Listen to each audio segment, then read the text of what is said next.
Donc nous allons enchaîner maintenant avec Alain Leduc.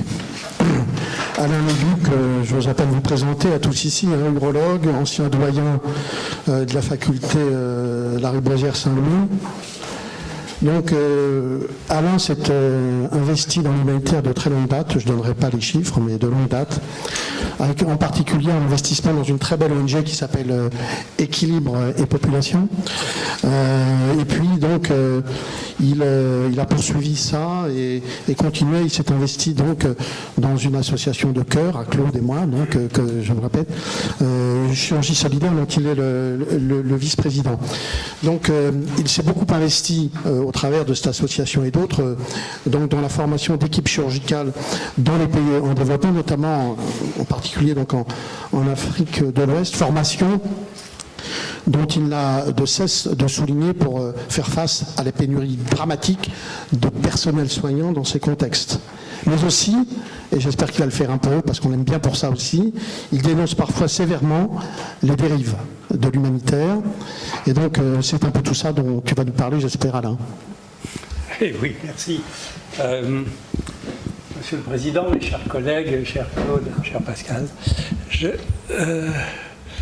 à l'inverse de l'orateur précédent qui m'a beaucoup appris, je pense à tout le monde, j'aurais un point de vue très terre-à-terre avec même une unité de lieu, c'est-à-dire le Mali, Bamako, je la mange.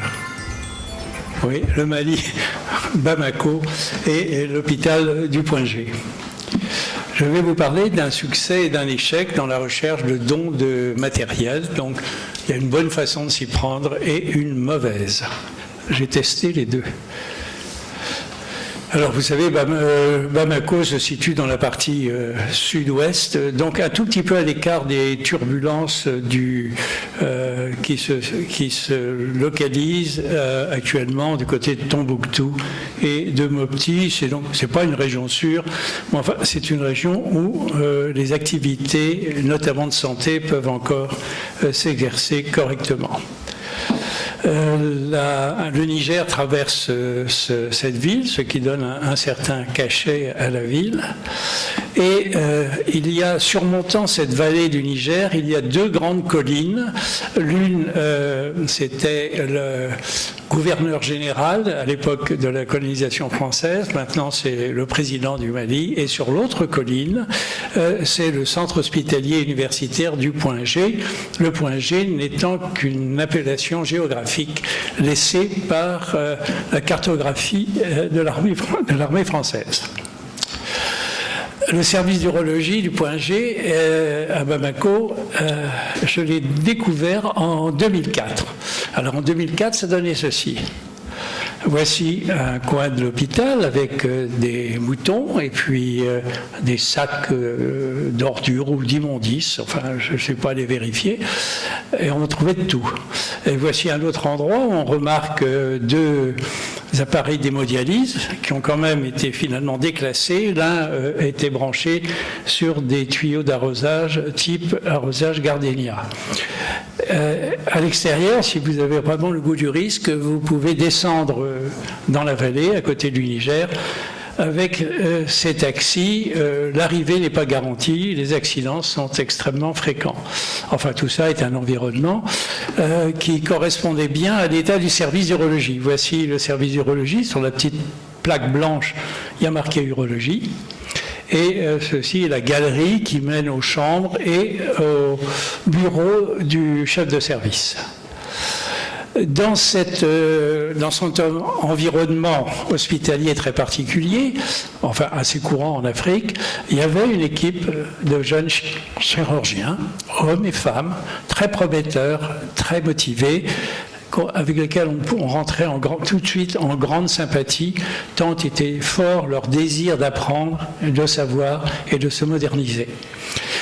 Dans ce service, il y avait une spécificité, c'était l'accueil, la réparation et la réhabilitation des femmes porteuses de fistules vésico-vaginales. Puis tout change en 2008 quand le directeur de l'hôpital traite avec les Chinois et pas avec Bouygues, Bouygues étant trop cher. C'est dommage parce que cet hôpital avait été construit par la France en 1880, mais la Chine offrait des prix imbattables.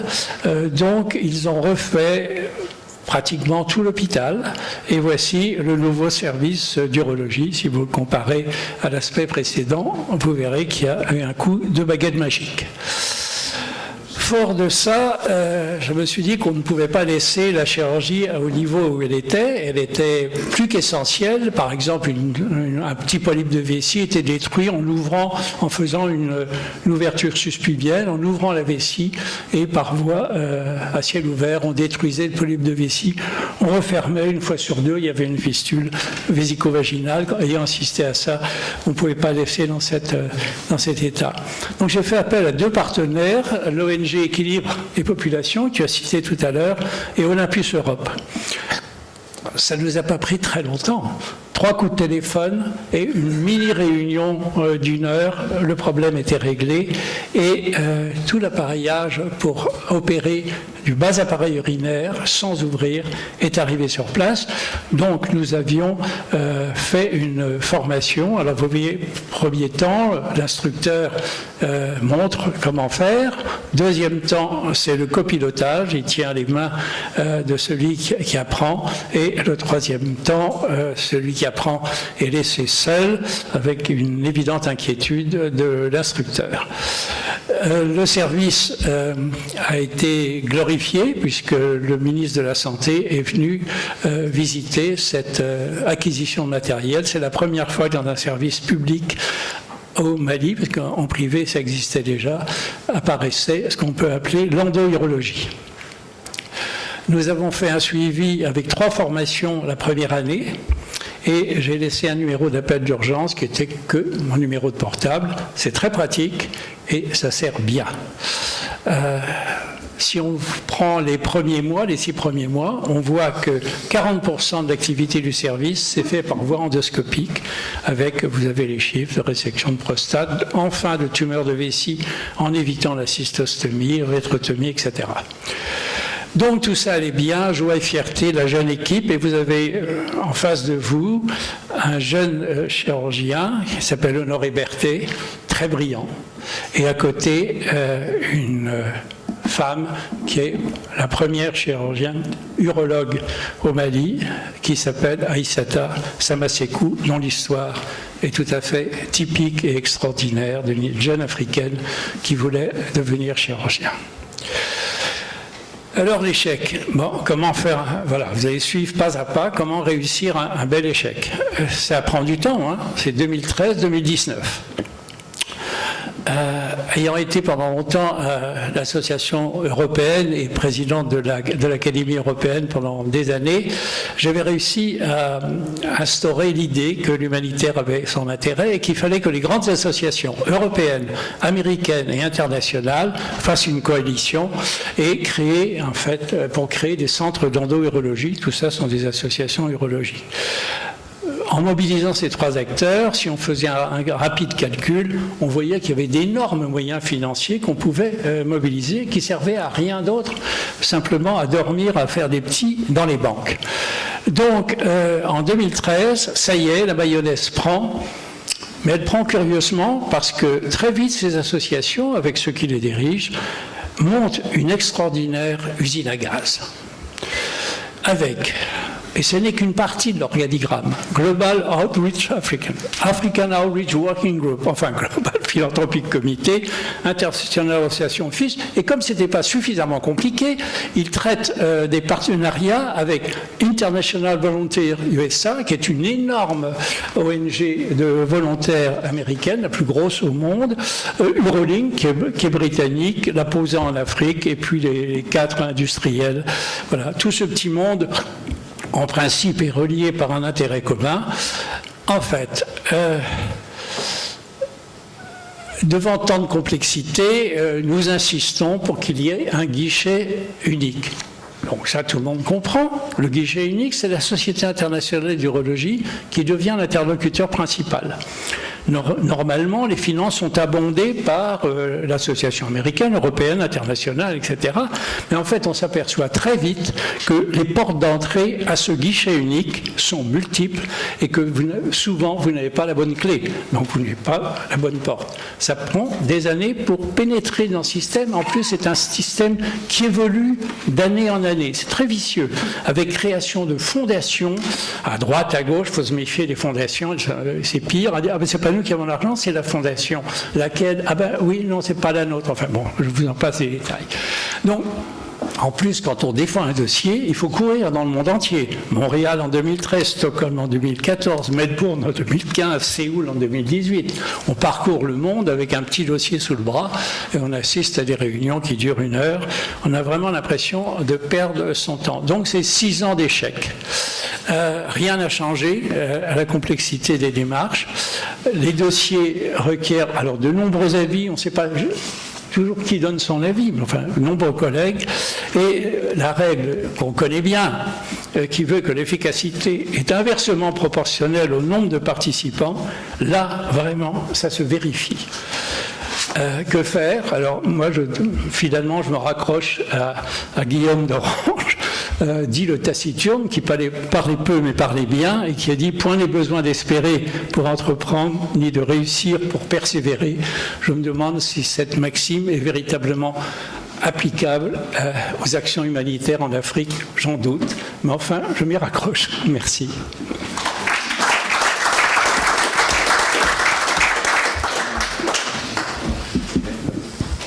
Oui, donc j'espère que là vous avez des tas de questions à poser sur cette présentation très contrastée où on part voilà, dans l'enthousiasme, l'euphorie, enfin tout ce qu'on peut imaginer, et on retombe un petit peu haut là. Tout ceci dénote un petit peu les limites dont je parlais, et j'espère que vous allez pouvoir réagir à ça, faire des propositions, faire part de vos expériences personnelles. Je vois Jean-Pierre Lejoux qui souvent a eu un petit peu ces discours-là, donc ce serait peut-être intéressant de l'entendre. Enfin voilà,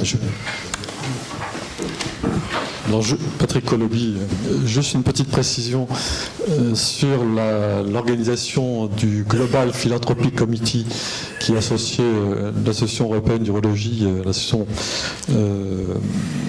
américaine d'urologie et la Société internationale d'urologie, puisque j'étais un peu partie prenante de cette association, puis j'ai été président de la SIU.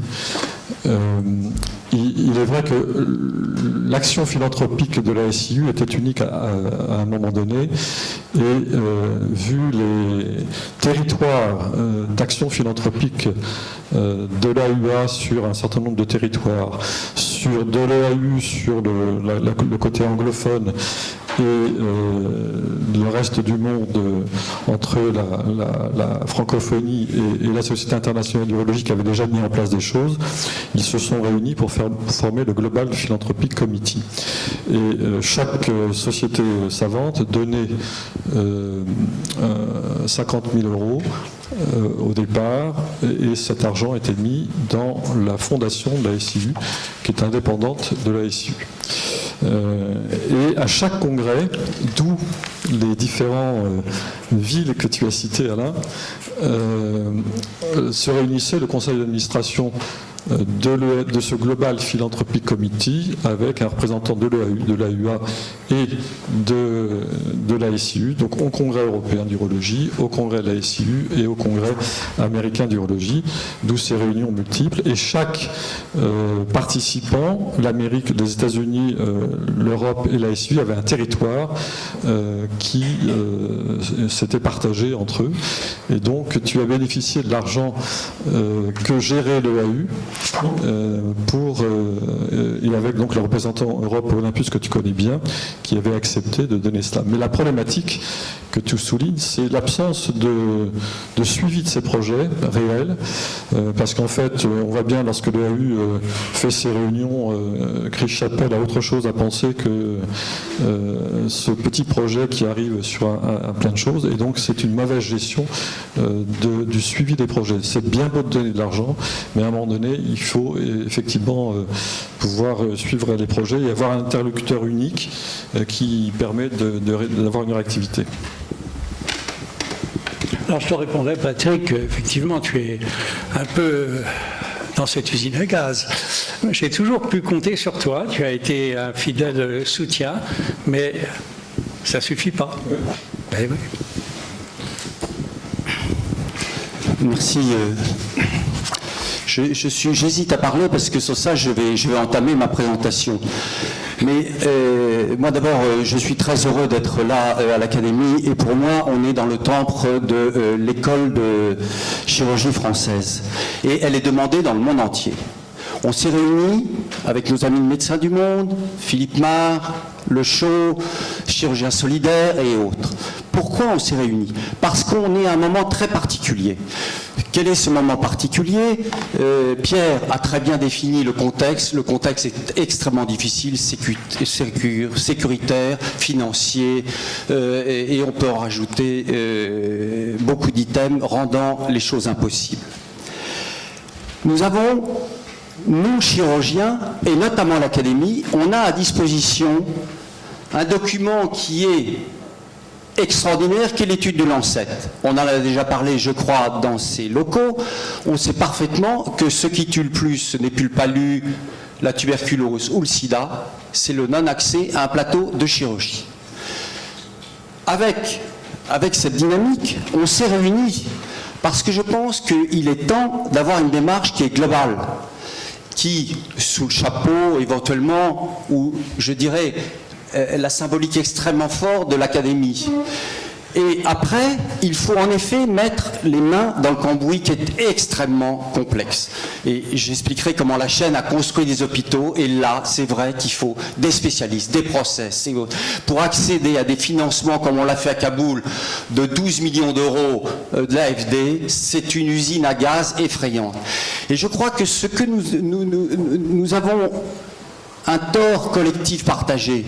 Et c'est dommage que Alain ne soit pas là, qui est mon père, mon frère et autres, Alain Deloche, pardon, et qui était cardiaque jusqu'au bout des ongles, qu'il l'est toujours, mais nous avons diversifié les choses. Et je crois que l'urologie, la plastie, et on peut prendre toutes les spécialités, l'orthopédie, le viscéral et autres, doivent se mettre ensemble pour faire des plateaux techniques, notamment à Mopti. Et nous, on vient d'en inaugurer un à Bamako, et tu le sais, à la clinique du Luxembourg, avec un bloc aux normes occidentales, qui doit être transversal. Et c'est là où je pense qu'il faut que nous soyons plus solidaires d'un besoin qui est une urgence et dans lequel je pense la France et l'école française de chirurgie a une place incroyable. Alors j'ai pris un tout petit peu de temps sur mon exposé, mais parce que je comprends parfaitement ce que tu as présenté. Mais pour faire ça, il faut mettre vraiment les mains dans le cambouis, il faut avoir des salariés, une infrastructure, des gens qui connaissent l'AFD, le ECO, etc. Et c'est extrêmement difficile. Et pour ça que je pense qu'il est temps de se fédérer. Bon, j'arrêterai de travailler en solo. Alors. Oui, non, mais, non, mais c'est pas... Oui, c'est pas, je comprends très bien. non, mais je pense que c'est important ce qui est souligné ici là, par nos collègues. Et Eric, merci d'avoir souligné ça avec ta conviction habituelle. Je dirais qu'il y a ça, il y a certainement les ONG du Nord entre elles qui doivent en quelque sorte travailler ensemble pour mieux faire de façon beaucoup plus transversale.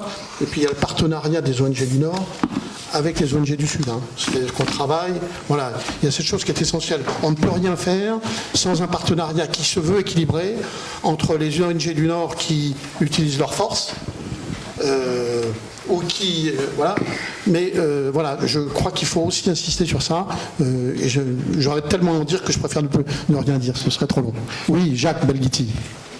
Oui, il y a quelque chose que je n'ai pas très bien compris.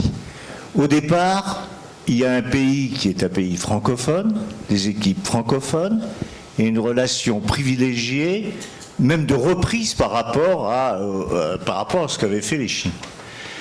Donc cette personnalisation, cette culture commune, ce style, qu'est-ce qui vous a amené à élargir, aller chercher, quand on voit les Américains, c'est pas du tout, ou même les organisations internationales, c'est évident que on allait rompre, vous alliez rompre quelque chose, un lien.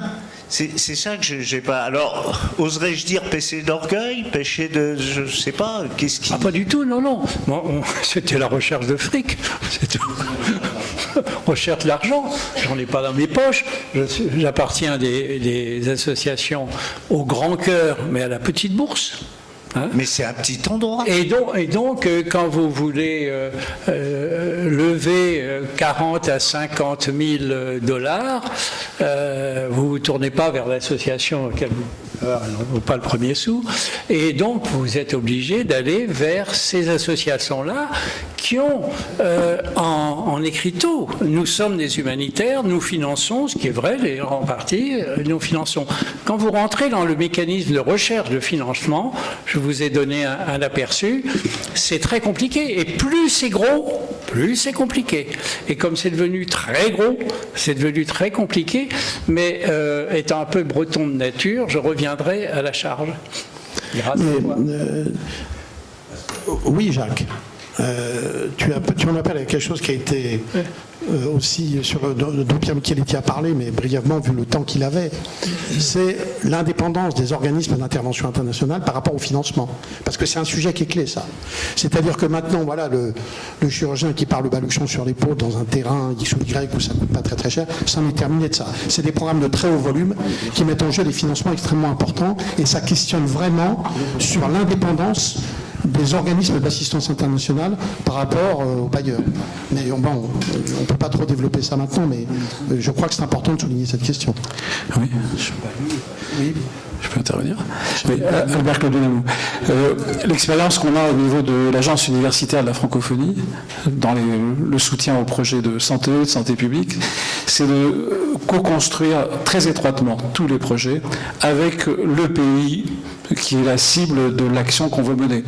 Et si on ne travaille pas en phase étroite avec les responsables de la santé de ces pays-là, monter des projets, ça devient quasiment un casse-tête qui ne se résoudra rarement bien.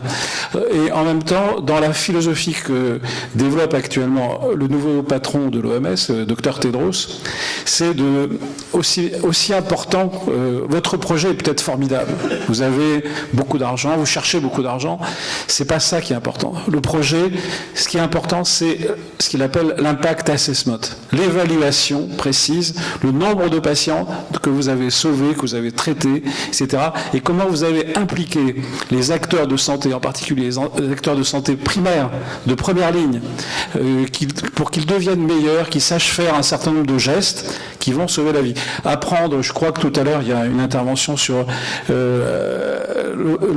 l'initiative de Rachid Sani au Niger, qui consiste à donner une formation universitaire de base à des médecins généralistes de district. On leur dit, faites les 10 opérations de base nécessaires pour sauver la vie, parce que ça va faire 90% de réduction de la morbimortalité sur le terrain.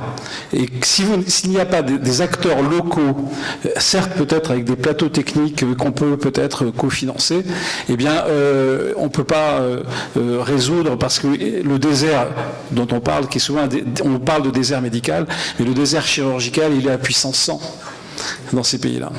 Et donc il y a véritablement un problème de potentialisation, mais à condition qu'on le fasse ensemble avec les responsables de la santé du pays.